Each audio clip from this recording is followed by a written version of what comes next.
Good afternoon, everyone. Thank you for joining us today at our second VIP day.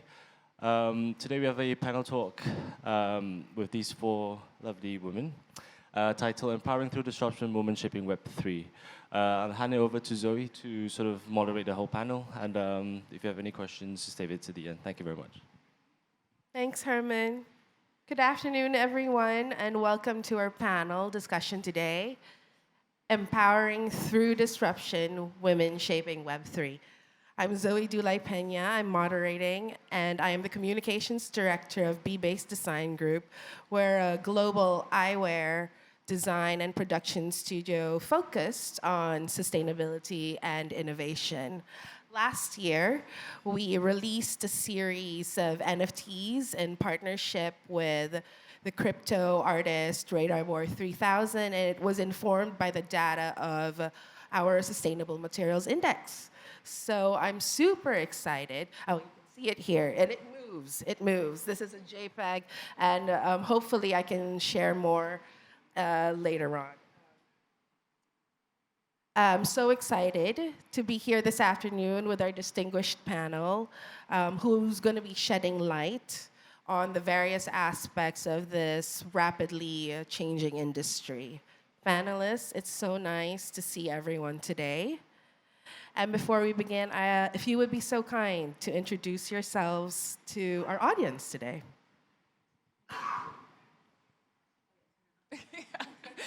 Hi, everyone. Thanks for joining us. My name is Patricia Auer. I'm the COO of a Web3 ecosystem.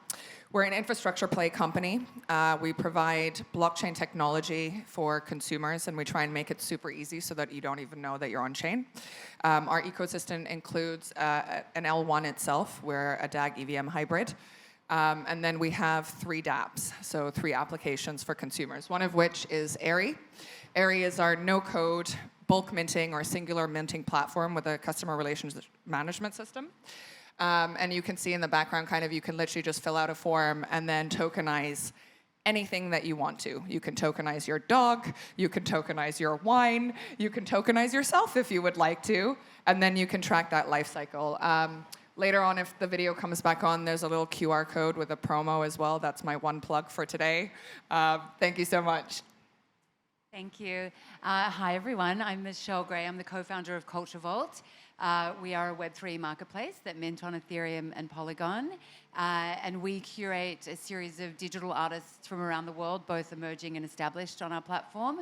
We also have a creative agency where we work with brands, anything from fashion brands to beauty brands to big museums, on how to enter the Web3 space in sort of a meaningful and thoughtful way. And we're currently working on our first SaaS product, which is a white label version of our platform. So if you are a brand who's looking to have your own marketplace, we will skin the platform in your brand, and you can have your own Web3 platform that's also minted in conjunction at the same time at OpenSea. So you can have people come to your site, and it's a seamless experience rather than always having to go to another platform. So yeah, that's what we do. All right. Thank you. Hi, everyone. My name is Tanya, and I'm with Animoca Brands. I'm a senior manager of the social media and community. And we have kind of 3 focus areas. One of them is really advancing digital property rights. We are trying to make sure that we can bring Web3 to people in every possible way. We are doing advisory services around this, and we also are probably most well known for our VC efforts. So we have invested into a lot of different projects in Web3 space. We have a portfolio of over 400 companies at the moment, and we also are building a lot of products of our own. So we have a focus around gaming products in Web3, and please definitely welcome you all to find more about Animoca Brands and check out our large portfolio for things that we do. Thank you.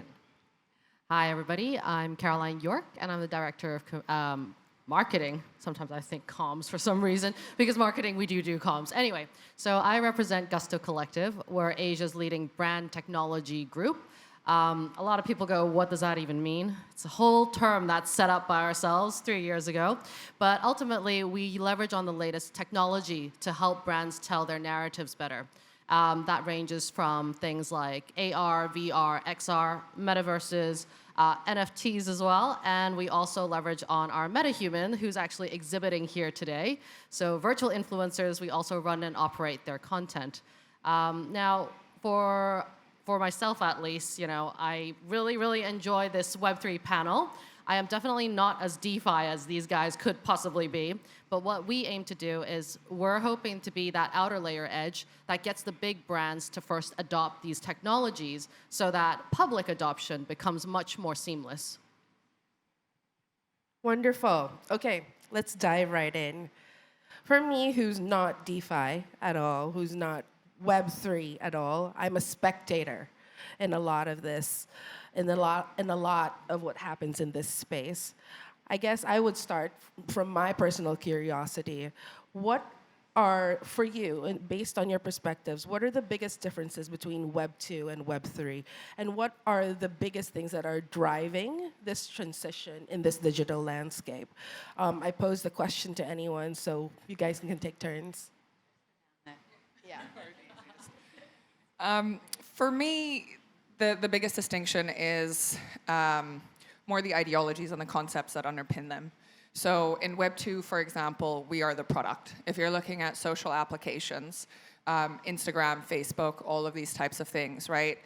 We are what these companies monetize. It's our data. Web 3 is all about the user owning their own data, owning their own identity, being able to verify all of that as well. So for me, it's more of the ideological concepts, and then how do we bring that in?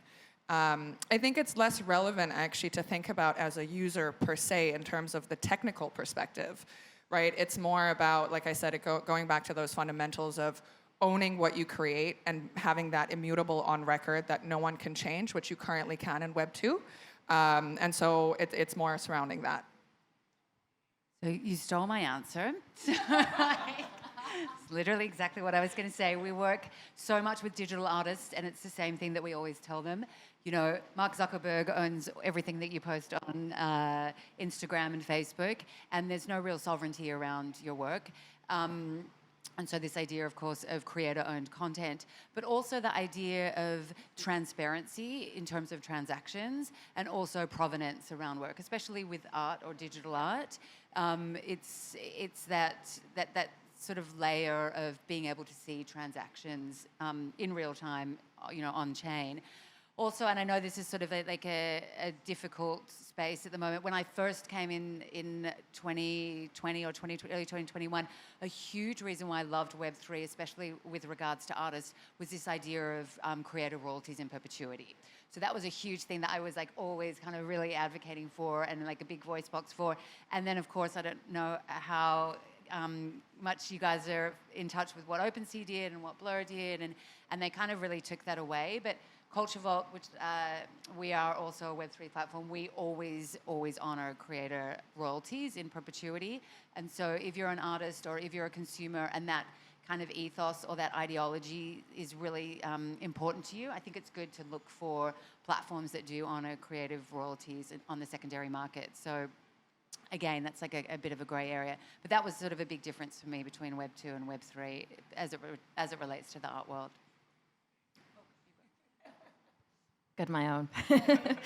But yeah, definitely I have to continue kind of on the same line. So ownership is definitely one thing that I see is the biggest difference. Because of the way blockchain works, we are now able to really create true digital ownership. And when people have ownership, that means that they are going to be caring much more about what you do. And from company perspective, it allows you to also add utility. It allows you to bring much closer relationship with your users and really create that almost like a symbiotic relationship where you both are caring about how you're building the product. And when you're adding utility, it's going to be much more long-term relationship, and the ownership is going to feel much more important for the user. So it's all really kind of circling that ownership aspect, but it really, there's many ways to look at it, and it's just creates a whole new platform to create communities and that caring about also from the outside. Yeah, I mean, I'm not going to hark on about ownership. I think that's the main purpose of Web3, the owning part, right? But I think what it really opens up in terms of the paradigm is this mindset shift from from an observer, so to speak. I observe the internet, I interact by just clicking likes, honestly, right? To actually actively engaging and participating and creating. And that should actually give me value as well. So I think growing up, I was told creatives won't get anywhere in life. I wanted to be an artist, but then I did a law degree, right? And that was the reason, because there was no way for graphic designers at the time, for a lot of the creatives to monetize. But this is the whole, Web3 is kind of turning this whole concept on its head, right? Whereas now, you actually have much more value if you are part of the creators. You actually can create, track what you create, get the money back from the IPs you create rather than give it to these big companies. And so I see this as a shift in ecosystem participation. Yeah, we always used to say, like, you can either get paid in likes or paid in Ethereum. Caroline, you took the words right out of my mouth. I think, as a user, as a participator, it does rely on a mindset shift on how users assign value to how information is being created and also how information is being distributed. And I use information like synonymous to content, but also the data that we're providing, all these flagship social media platforms. So where does community then play a part? You've raised it as well, we've raised it. Community may take on different forms in the context of Web3. Any thoughts around that? I was going to say maybe we should start the other way. I mean, community is fundamental in crypto. And it's a term that we all understand, but it functions quite differently in the Web3 space. So, when I first moved into the space, I kept hearing about this, and I was like, okay, yeah, I get the term, but I don't really understand how it contributes. Your community is everything. They create infomercials for you. They create advertisements, social media tiles. These are people that are not getting paid. These are people that do this in their free time because they love the project. A lot of the big projects that started a couple of years ago, all of their marketing arm was non-paid community members. And so, some of the biggest ones still that are around were built by not employees, but by people who just love the project. So community is really fundamental. And then the question becomes, how do you foster that community? Because actually, it's not that easy, right? Even in your own social circles, if you think about it, you probably have that one friend, or you might be that person. It's definitely not me in my community, but who's always the person that is the planner that brings everyone together, right? And that kind of tracks the same way, I would say, in Web3. You need to really be good at creating these communities, managing the community, fostering and then growing the community. Yeah, I mean, I think obviously, like, coming from the digital art space, I think we talk and think a lot about this idea of patronage. And so, like, when digital artists are building their community, I think it's like what Web3 has done for the space is that direct communication with the artist, that the artist all of a sudden has real, unfiltered, unfettered communication with their collectors, with their patrons, with their supporters. And I think that that is very difficult to grow, as you said, and especially for artists who aren't particularly good at growing community, and in a sense, many trad artists, that's why they have a gallery, right? Because the gallery has collectors and the gallery markets for them, and so it is a difficult space. But I think once you have that community, it's like it feels so much more loyal than having 20,000 followers on Instagram, just because of that, like I said, that ability for the real relationship and an authentic exchange, not through some kind of Mark Zuckerberg-owned platform. Yeah. Well, I'm a little bit biased to say that community is the key aspect, but it really is. And what is really great in Web3 is when you're creating communities, people get to not only be there and kind of share your news and really be part of it, but because they also owning part of your project, you can really measure how much is someone putting in time and money into your project. And it also brings in other aspects like voting. So you will be able to give your community a say. and you will be able to control like who has a say, like how long have they been an owner, how long have they supported you, how much are they supporting you. And obviously it shouldn't be just about kind of how much money is someone putting in there, but with the technology that we have now, there's just so many more ways that we can track our user behavior and see how are they participating and how do they feel about the project. And really a good community that supports you, they can make a difference. You can't build a project without a good community, I would say, or it's going to be a very, very empty, and it's going to take you way much more money to do that. So if you get people on your side, it's like your marketing, half of it is done by people who want you to do well. And also, if you are facing difficulties, you're going to have people there who are going to be supporting you. They're going to be there when someone is coming and asking those difficult questions and actually defending you. So it's almost, I really like what you said about the community that we have, with people in our lives. It's really kind of recreating that, but in a digital space. So, yeah. So I guess I could give a bit more perspective on the brand side, where we handle a lot more of this, right? Nowadays, whenever we're trying to onboard these big brands, and some of the brands that we work with, for example, are like NARS, Harrods back in the day. And recently we did do something really, really interesting with NARS and another entertainment, like a Hollywood type movie, right? And for them, what is key for brands? Your VIPs, right? The advocates, the brand advocates for it. And I think Web3 really does give a new edge and a new tool set for these brands, but also because Web3 is more of a two-way street because there's ownership now. And what's interesting is what we did with this Warriors of the Future movie IP was Louis Koo, he's a well-known director and actor here in Hong Kong. He wanted to create an IP similar to Marvel, but for the local community.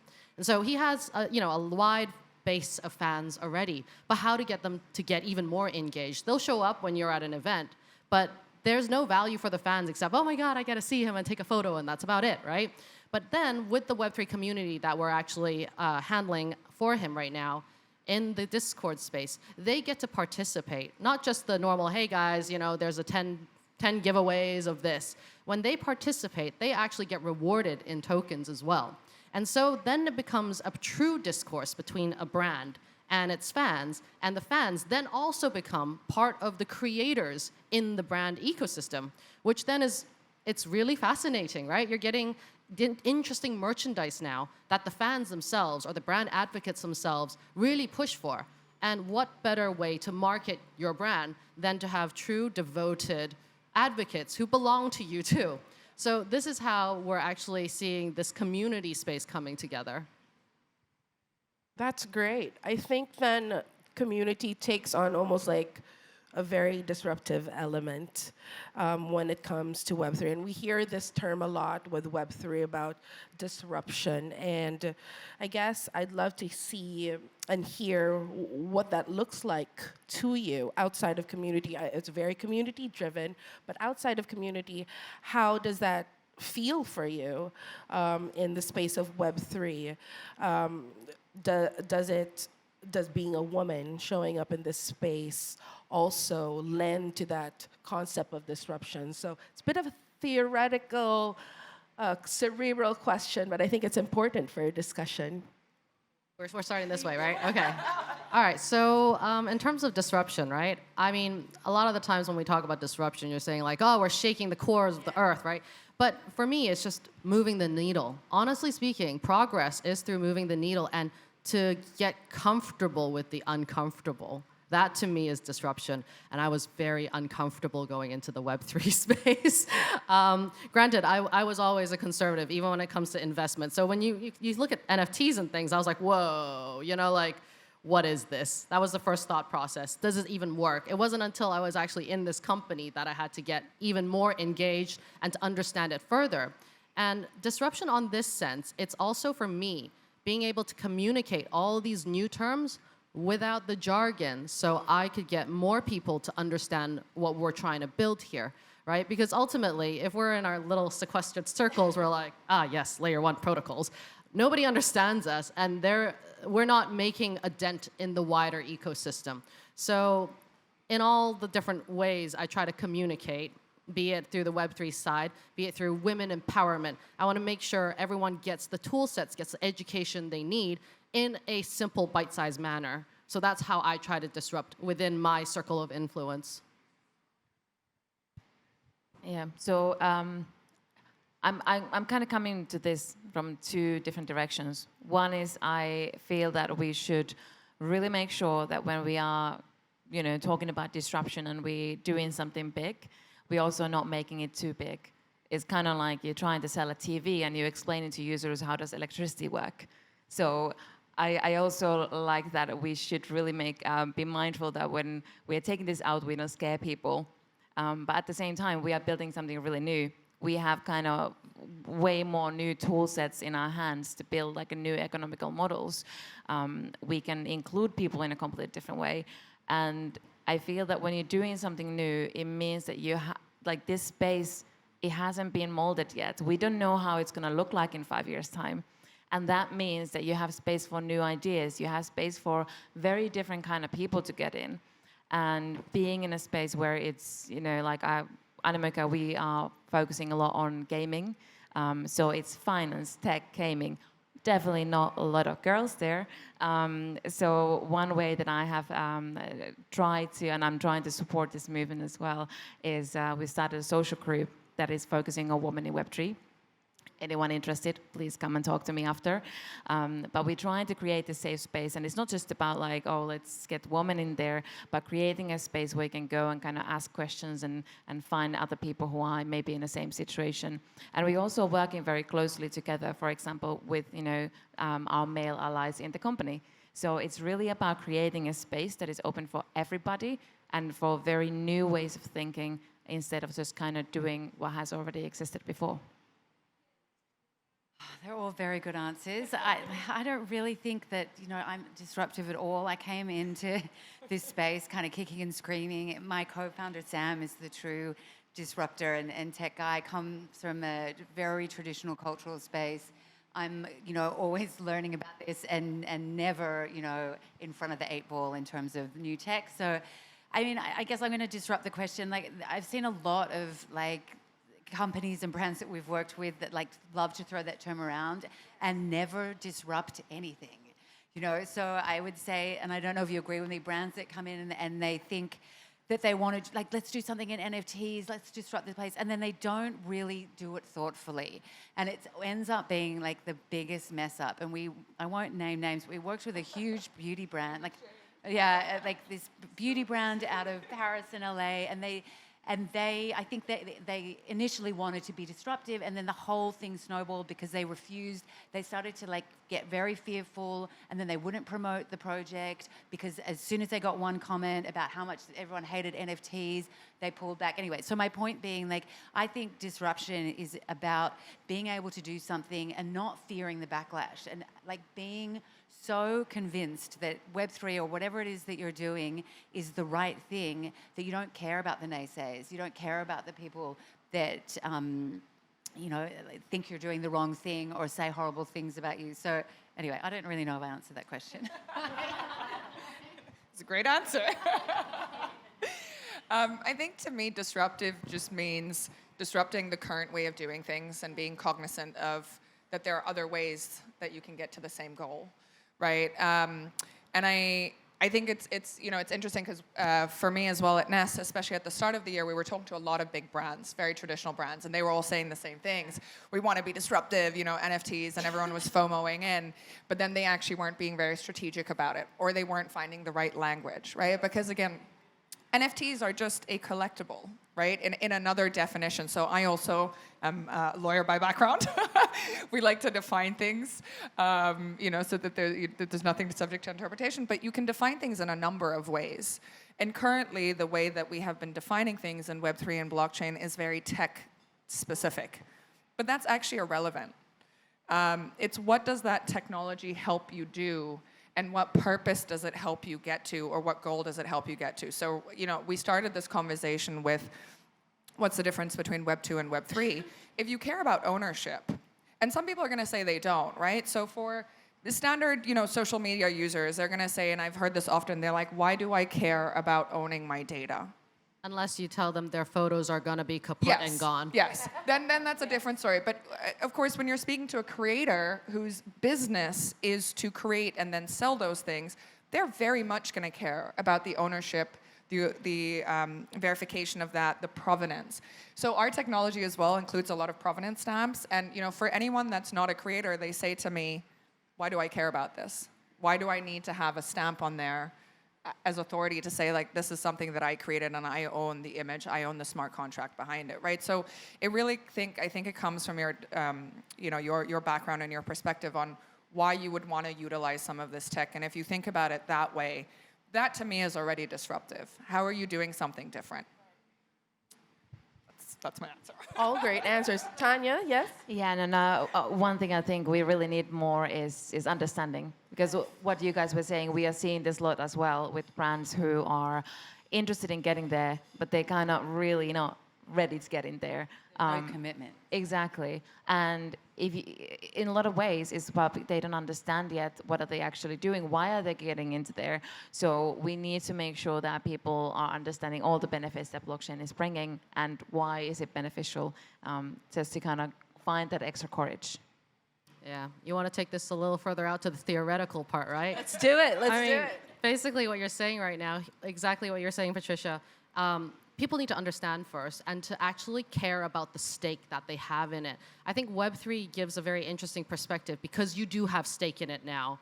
And I was having a completely divergent conversation about people who technically have votes but don't vote because they genuinely don't think they have a stake in this community that we live in the city that we live in, right? But once you get people to care enough, that's when the stake matters. That's when ownership matters. You don't want the city to burn to the ground when you have a stake in it, right? So I think that's important to get, a wider, even a global community involved with what everyone else is doing. That's really the gel. And this technology provides a tool set to get that gel going. Well, that leads me to my next question, because I hear this a lot, right, about Web3 is how it can disrupt traditional power structures and create opportunities for empowerment for marginalized communities, people that are in the edges of society.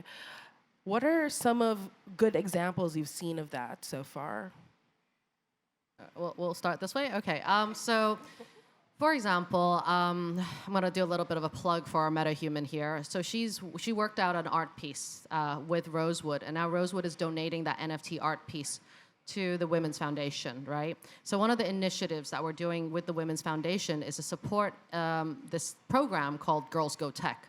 It provides education for underprivileged secondary school girls so that they can go into traditionally STEM, well, male-dominated subjects first and foremost, right? So it's the STEMs, it's the sciences, the mathematics, the engineering, all of that.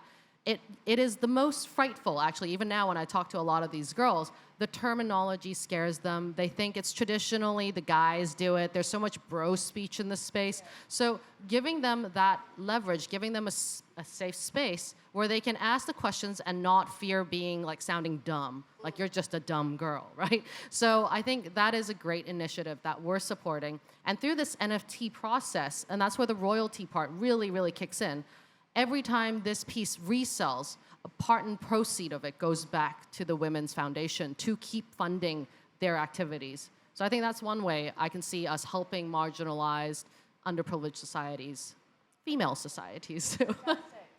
Anyone else?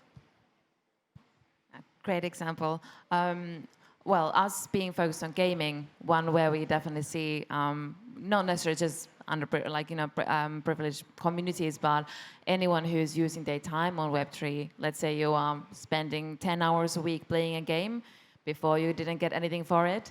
Now you might be actually owning the in-game items that you are gaining and your progress in the game, and you might be able to win there. And it's just creating this like a whole economical system of when you're spending time somewhere matters.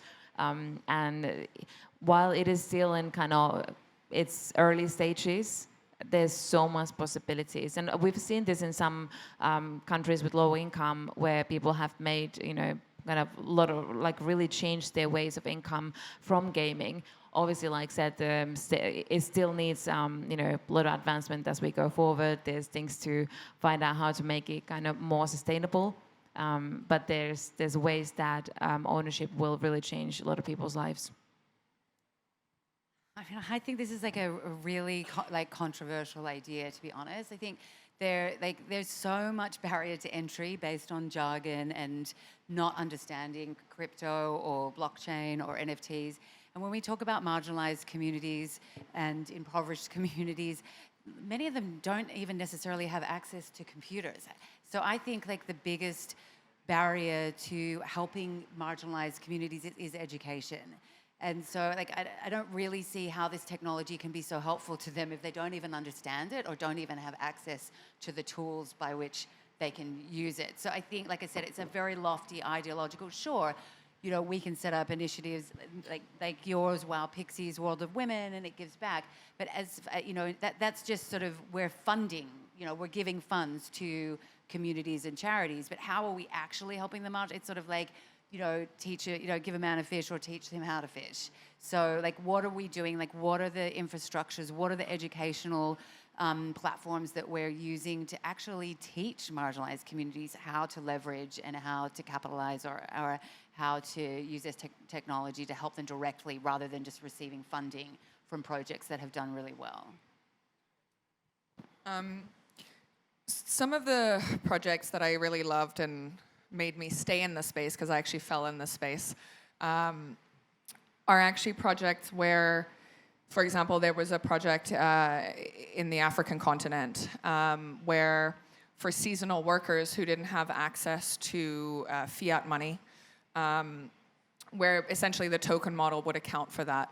And so instead of only being able to access cash certain parts of the year, they now were able, through this project, to be able to access cash for 12 months of the year. So I think there's a lot of ways that blockchain and crypto specifically can help marginalized or underserved communities.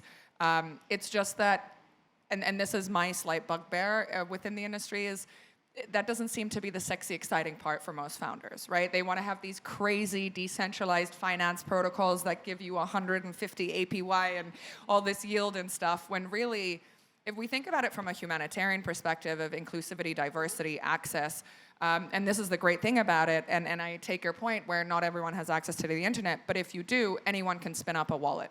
Not everyone can actually open a bank account nowadays. You need a whole bunch of your own, personal information. You need a passport. We forget that a large part of the world still doesn't have their own, identity documents.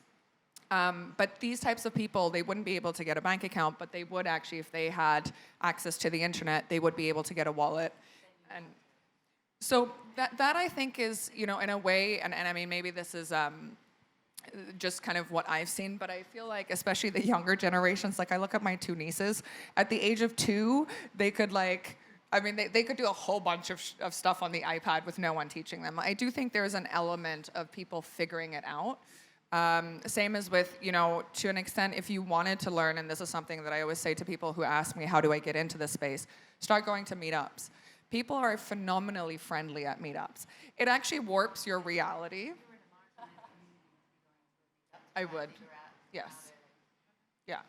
And I mean, again, if we talk about this, and I don't often like to talk about the women in blockchain versus men in blockchain, because I feel like sometimes it focuses the divide on a little bit more. But when I started in the space a number of years ago, there definitely weren't many women at all. Like now I feel like there's a lot, even though there still isn't that many. But I went, and it's a lot of people who really just enjoy the space and they want to talk about it, right? So I was in meetups where I was the only woman, I was the only non-white person there. So although I wouldn't say I'm a marginalized, but I wasn't part of the majority, right? And now, obviously, with COVID as well, everything is transitioned online even more. If you go into Telegram, if you go into Discord, you can find a whole bunch of different communities. And if you ask anyone a question, they will talk your ear off. they'll probably talk too much. You'll probably regret going in that community. But it's helpful in that sense, right? So I think there's an element as well of, people going in and us providing some of that information, right? Where do you start? Who can you go to? But I would always recommend to everyone, go on Eventbrite, go on Luma, just type in Web3 blockchain meetup. You'll find one in every city, in every country, at least once a week, if not more. And I would... Well, so that becomes part. I mean, most of my friends think my job is to go and party.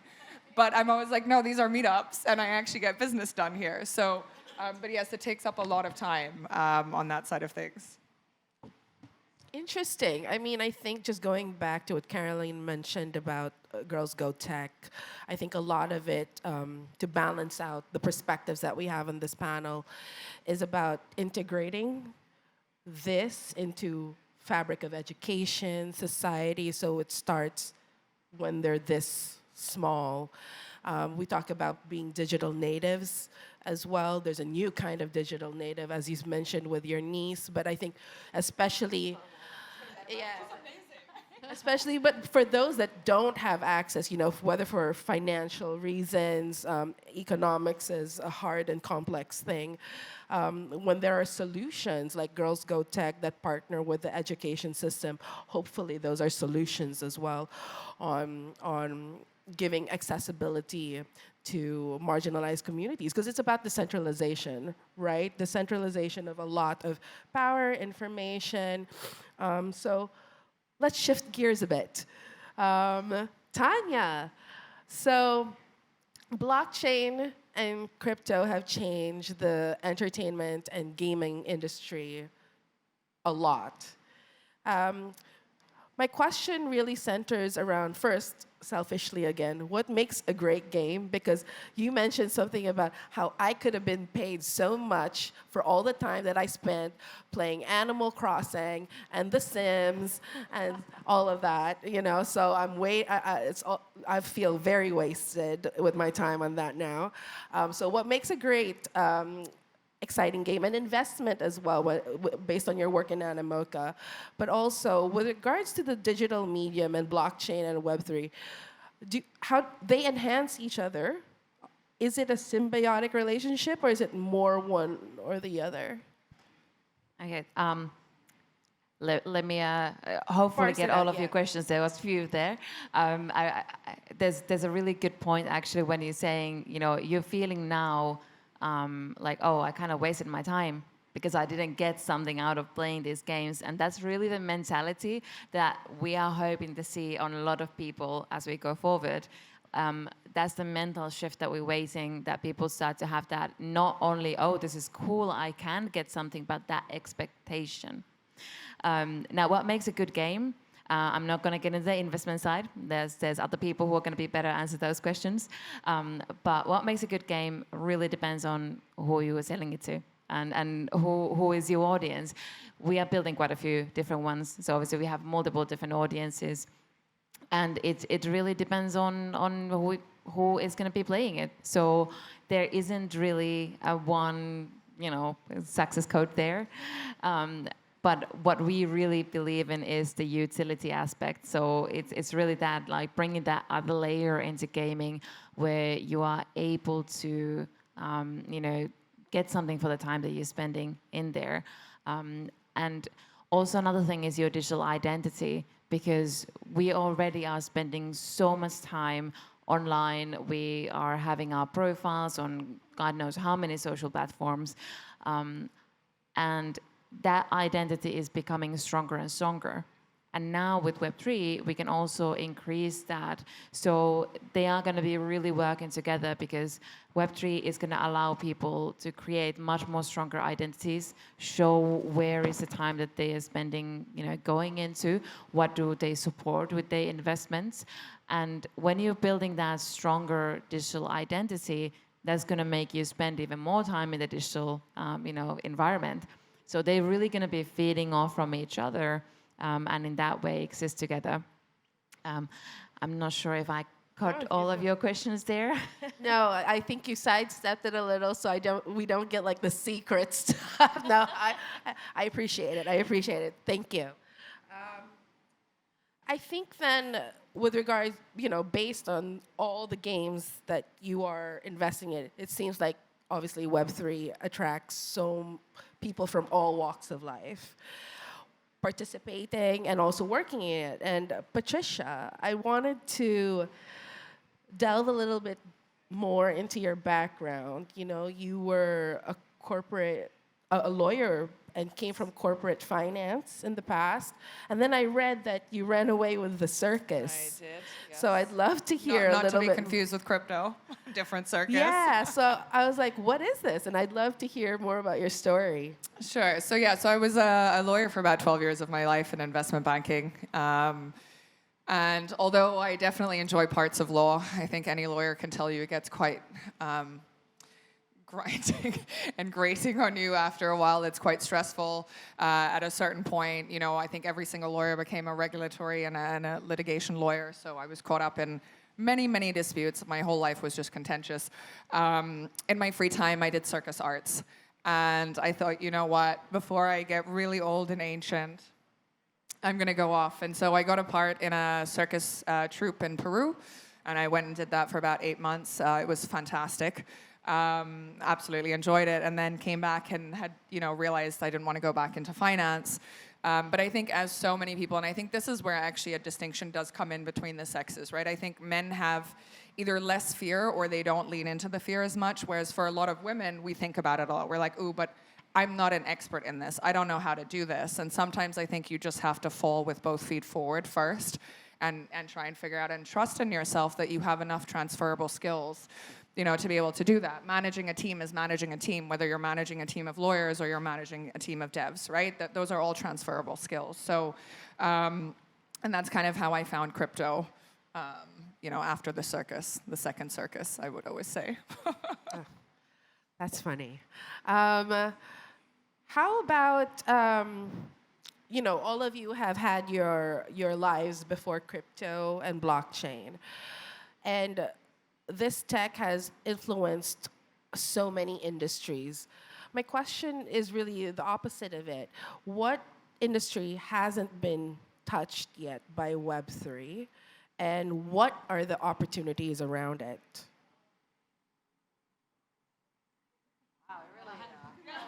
That one was a bit out of the left field. I'm really trying to think of what the kind of industries that haven't been fully affected by Web3, because it's so big, it can touch upon a lot of things, right? But I mean, maybe if we zoom in a little closer, just to say Hong Kong's a very conservative society, right? So what I've noticed is, as I go around, there are pockets of industries that are not even fully digitized yet. I'm not even talking about like Web3. We're talking about, let's put your ledgers on Excel sheets, like those kind of industries. A friend actually, way on the back over there, they actually talked about an interesting concept. So animal adoptions, I'm going to throw that one up there, right? Anything related to NGOs, anything related to non-humans as well. Humans are further up on the food chain, but the non-humans, the RSPCAs, those guys, digitizing their ledgers, right? It's going to be a huge amount of work, and they don't have that kind of investment for it. I know this is so far out in the left field, right? But so a friend of ours had decided to do a very interesting thing where she puts all of your pets up on the blockchain, so you can learn about their health care on the blockchain. You can learn about the breed, what kind of food that they should eat, and then you can build a community. And you know how strong pet owner communities are, right? Super, super strong. Now imagine this on blockchain, and then imagine the monetization that can happen afterwards, and then that data, if you so wish to, could be then sold off to the insurers for your pet insurances, right? But I think her initial thought process was, these poor animals, very marginalized society, beings of our earth, don't actually have any access to any of this. In fact, they genuinely, they get euthanized if you don't go and adopt the puppies, right? So I think that's one sector that is super, super behind, I would say. That just the top of my head. I love that. My dogs are on the blockchain, for sure. Okay, we can move on from that. I think I've stumped them. Carolyn, still for you, but more in your lane. Brand tech, you mentioned brand tech. I love that term. Obviously, Web3 has definitely changed the way brands tell stories. For marketing professionals, what are the values that they need in order to adopt or utilize Web3 in their marketing disciplines, and maybe some things like caveats as well, and things that are successful, because we've talked about community building, and sometimes adoption rates for Web3 aren't that robust yet. And so that's always going to be a natural ceiling when it comes to the success of a marketing campaign. So I'd love to hear your thoughts around that. Right. So I'll be honest. Sometimes we do things that are not on chain. All right. Does that still mean I'm no longer on the Web3? Web3. No, but what you did mention was 3.5. that but Gusto, right? Gusto Yes, Collective, yes. like you guys bridge from Web We 2 do. and 3, which is try. what I love. This is what we're trying to. We're really trying to push something forward that's not seen in current agencies. My boss would be very upset with me if I use the term agency in alignment with Gusto. We're not an agency. We're trying to build something that's new. And actually what we're trying to do is revolutionize how marketers work in this space, right? Marketers, let's be honest, it's really tough to be a marketer, right? Everybody, when they cut the budgets, the first to go is probably your team's budget, then maybe you before anyone else, right? So we're always seen as, it's a good to have, right, to push the brand forward, but when times are tough, goodbye marketing. We don't need you for the time being. You're not really operational. Right. So how do we demonstrate some of our prowess? How do we actually contribute? And I think this type of marketing really showcases it. Web3 marketing, actually putting things on chain, showing very robust transparency and accountability of, look, we made this program. These are the people coming back to us. Look at the fact that they do return this. Because right now, all we can track are how many impressions have you got from that video? How many clicks and likes? That doesn't really translate to money to the businesses, right? So for a marketer, understanding how this tech is going to revolutionize how you pitch to your C-suite, that is key. That's how I view it, at least, right? And then secondly, how do we actually leverage on this Web 2.5, which not everything needs to be on chain, and trying to explain that sometimes, when we're trying to push the agenda, why should you be on chain? Well, being on chain is very costly. That's for a lot of brands, they're like, we already have underpinned running systems like the SAPs and the Oracles. Why do I need to shift all of this on chain? They're not thinking far enough. That's one. And B, a lot of the times, all of these budgets sits with the global head, the global HQ. So you really need to educate those guys up top to be like, this is how it's going to impact your business in the future. Sure, it may not happen in the next 2 years, but for sure in the next 5 years, it's going to change. Right? Your nieces and nephews who are playing on the game, the way they interact with the internet, the way they believe their digital assets ought to be owned by them, it's a completely different gameplay. And so if you're saying 5 years down the line, then let's look at blockchain and what it can do, it's way too late. And the thing is, the corporates have to take responsibility of this first, because for the consumers, your job is just to have fun and get what you need out there. Right? We never question how the octopus puts money through the system. You just take the card and beep it. That's the seamlessness we're trying to do, right? So on our side, when we market it, A, it's education to the C-suite. B, then it's translating this so that you guys don't technically need to know about the technology behind it, but you just need to know the perks about using it. That's how we market. Question for the panel. Any memorable campaigns using Web3 that you remember that you want to share? As in right now? Yeah, sure. Or something that you've seen done very, very, very well. Well, something that everyone should definitely check out. Just this week, we launched the game with Formula E, a racing brand.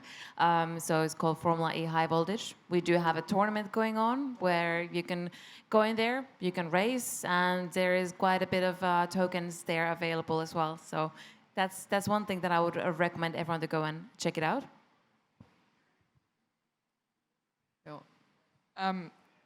This is going to be maybe an unpopular opinion, but I actually think within the space, execution has always been lacking. there's been a lot of innovation and ideas, but on the execution side, it hasn't been fantastic. So we have a few very big projects. Unfortunately, some of them have turned out to also not be that great for the industry because they turned out to be, pretty damaging and fraudulent. So I think that's something, and I think partly it's the duality of humanity, I think, right?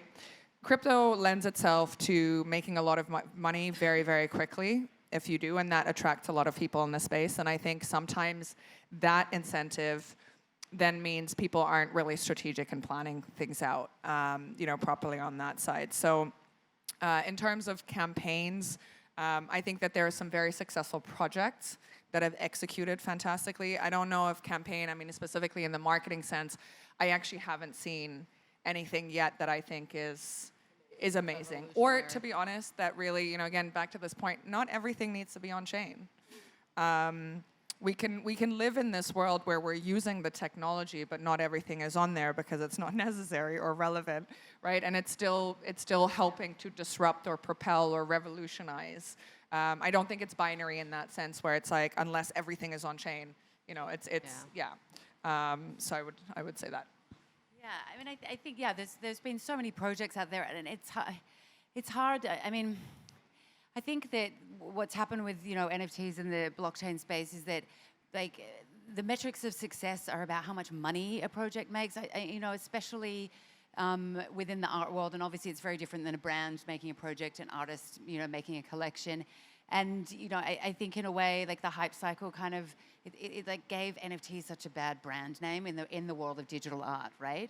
All of a sudden, art became a commodity. It became a financial asset. In the traditional art world, it's you buy art that moves you. You buy art by an artist that has a testimony or a story or a narrative that you feel moved by or you feel connected to. And so, like I said, I think that all of a sudden, digital arts are just being swapped and traded, not based on the quality of the project or the quality of the work, but based on, I won't say what it's worth, but what it's valued at, right? There's a very different idea about worth and value. It's a lot of times it's, when we were in the hype cycle, Sam and I would talk with a lot of artists, and you could tell straight away those that just wanted the cash grab and those that were really interested in expanding and exploring their creative practice and building community and building collector base. And so, I think that we're in a space now, and the same with brands. If it didn't sell out immediately, it was all over, whatever, NFT Today or any of those, that it was a huge flop. So, when we talk about the metrics of success, I think it's very different for everyone, and it's not always financial. And I think that like I said, the hype cycle really just hammered that in so hard with us, and hopefully now in a bit of a bear market, we're understanding that that's not always the number one goal. So obviously I have tons of case studies I can talk about, but I think some things that the big brands are doing in this space that I think is the right way of approaching NFTs now that the hype cycle is down, right? We see that as a token for your community. It's a loyalty membership program, really, in essence, okay? So some of the really interesting things that have been done, LVMH, they came out with that NFT tokenized trunk. They saw it, it's their first dip into the pool, right? They're going into Discord, but it's interesting how they did it. And obviously, because it's LV, the 50 trunks, the NFT trunks were sold out immediately. But it gives a bit of credibility of how you can actually leverage and use this technology and how you can engage your fans. So that's one side. Another one that I really love for the big brands, because we deal with a lot of luxury brands, is they're putting the kind of proof of origin, proof of provenance on chain. So that when you purchase things at, let's say, IWC did this, it was all on chain. Your watches, there's always resale value for your watches, right? But once you sell on the secondary market, you can't go back to the shop to get it fixed. Now with the blockchain, see, it's this is where the practical application comes in. With blockchain, then I can say, oh, they did actually, this watch does belong from the official manufacturer. You can take it back. It adds value to the secondary markets that it then gets sold on to. And we're seeing more and more of these kind of use cases come through. And I can't agree more with Patricia when I said Web3, when the heyday of Web3 was, woo, crazy parties, like big talks, idealism, and no execution, or really poorly executed projects, right? So when I was first asked to go into Gusto, I was like, are you guys gonna be one of these guys? Honestly, we don't really wanna do that, all right? But what's great about the Gusto, I know, I don't mean to plug Gusto, but honestly, it's because there is a collective people there that are traditional marketers, are traditional data set guys, and we're able to execute to the ground. And I don't understand why. It was prior to my time, but we did do a really interesting NFT project for that movie IP. And I just want to see more of this being replicated. Because how we did it was, we gave you the NFTs, we made an interchangeable mechanism. So there's a trading gamified element to it. So your armor, your different attributes, you can trade it with your friends. Doesn't that make it even more engaging for the community? And once you do that, once you collect a set, let's say the whole gold set, you get to unlock special privileges. So that's what like the community fandom is based. But I thought the cool part about this is, well, we made a game, so your NFT actually loads into the game. How many NFT projects promised that that was going to happen but never made it executable, right? So many. But we managed to do it. It was on a mobile app. So I say kudos to this like Warriors of Future NFT. It was so little known, except for the Hong Kong guys, because it was such a small location-specific project. It was in Cantonese, so we couldn't go overseas. And we couldn't go into China, too, because NFTs aren't allowed in China. But we also managed to plug it into real-use offline cases. We worked with 7-Eleven to get those gamified elements. So when you scan it, you get a special product that only goes because of this collaboration with 7-Eleven. Move it into gameplay. All parts of where you touch and access, Toys R Us, you buy those toys, it's loaded into the game as an NFT. So these are the kind of use cases I want to see more and more of. And I haven't really heard of these cases.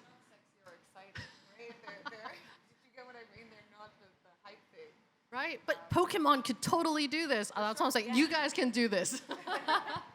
Oh, believe me, we have a lot of things going on there.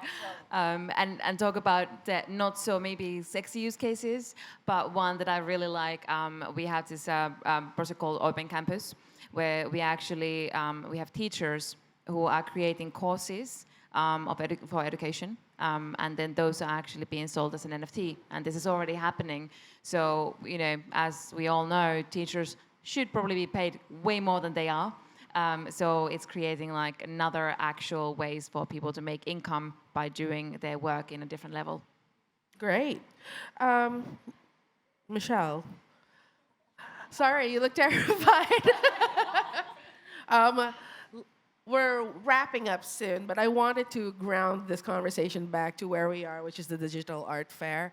And based on our conversation, with campaigns, like I said, the things that I remember as a spectator are NFT projects or Web3 campaigns that have a big brand behind it, focus on the visual aesthetics, the digital medium, because that makes it appealing to the user to collect as well. And I guess I wanted your thoughts on where NFTs are now. We are a digital medium and the art world, because they became really valuable collectibles and then now have kind of transitioned into a plateau. So any thoughts around that? And what do you think is next? Yeah, I think what's interesting, and I read this statistic, and I might be completely off, and I don't know what my source was, but it seemed quite legitimate, that only 10% of NFTs are art, like considered digital art. And then an even smaller, let's call it less than 1%, are considered good digital art.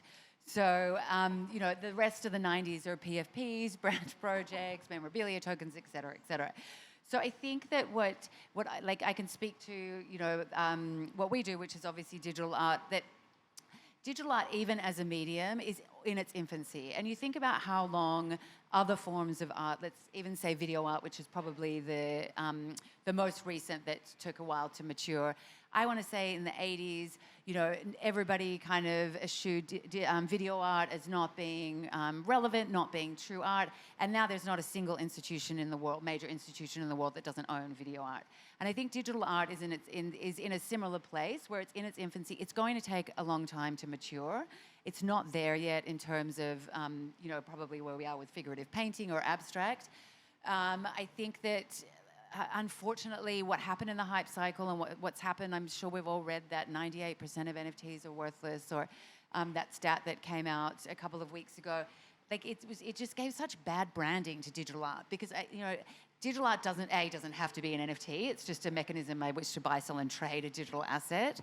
So, I think that there's a separation that's going on at the moment. We now never refer to digital art as NFTs because it frightens people off, and we call it digital art or a digital asset or some other digital collectible, anything but an NFT.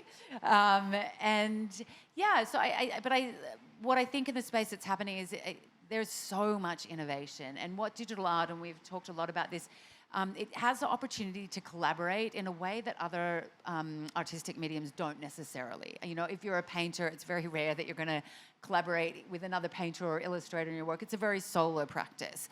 Whereas digital art, we're showing here, you can't, because of the show, it doesn't have music. But many of the times there's a 3D animator, there's a musician, there's a graphic designer, there's a motion capture, all collaborating in one space. And I think that is making for an incredibly dynamic creative space, and it's only going to get better. And I think that if we come back in 10 years, 15 years, you'll see the maturation of the digital art space to, a time when it is really taken seriously as a fine art form. Fantastic. Anyone else that wants to add in? I mean, it's good to remember that there was a time that people thought that internet was a ridiculous idea. And when it comes to blockchain, at some point that's going to be, I believe, functioning at the background, so that people are not even going to be thinking about it. And obviously, yeah, with NFTs, we have a lot of bad rep now. People and that hype cycle, as much as it probably brought money into the industry, it did a lot of harm as well, because there was that whole, I feel, exploring and using NFTs in a way that they were not really fully realized. What we are seeing really as a key with NFTs is the utility and the ownership aspect. So once people understand that it's not just about, okay, you have it, but that ownership means something, you can tie utility into it, whether it's going to be membership in an art club because you're owning a piece of art, whether it's going to, you can use it in game, or you just want to showcase it, and maybe you want to use it in a TV series you're producing. So once all of those aspects are kind of coming more clear, I do think that digital art is kind of getting into a new cycle, and overall NFTs, and whichever way we want to call them, are going to have a new boost. But at that point, it's probably going to be more that expectation that we want that functionality for anything that we own digitally, and we're going to kind of forget that we're owning NFTs. But it's going to take some time. Yeah, I think for me at least, since we're at the digital art fair, and exactly what Michelle was saying, I think what's really exciting at least is how art will be perceived upcoming. We got AI generative art, right? We have meta-humans who are not even real creating art. Plug in an AI brain to that, what else do you get? I mean, it's exciting because people don't understand at times when I talk to a lot of my friends, it's like, at least even myself, right? Fine art was what I used to understand as art. And now it's like, actually, this is collective art. It's asking you to use different types of tool sets, and it's not just one artist sometimes, it's multiple artists, as you were saying, coming together to create this piece, and it takes so much time. And I think we need more behind the scenes of how these art are actually created, because everyone thinks, oh, it's just on a computer, and that's it. It's like, no, guys, computer art is also very difficult and takes discipline and takes a lot of time and effort to produce. So I think, pushing that dialogue further, I think that would really shift the perception of how people perceive art. Yeah. I love that. Thank you so much. That's it for our discussion today. Any questions? I think we've covered it. Information overload. Thank you, Zoe. Thank you so much. This is so fun. Thank you, Digital Art Fair.